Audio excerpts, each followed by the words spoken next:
Hey, Brian from Garage Hall. Today I got the ZYL universal socket, and I was kind of curious at how these actually worked.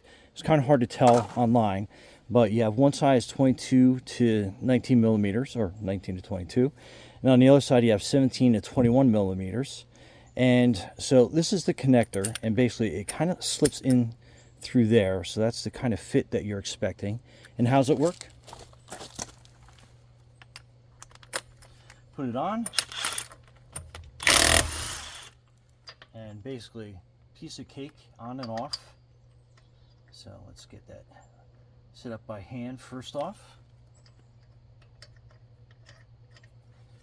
and then back on.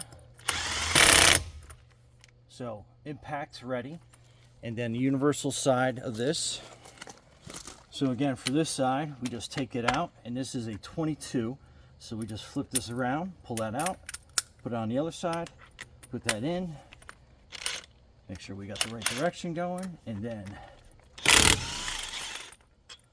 off, piece of cake, then put it on, spin it by hand a little bit, and then back on. So there you go. That's how that works. Super awesome. Brian from Garage Hall, thanks for watching, and be safe out there.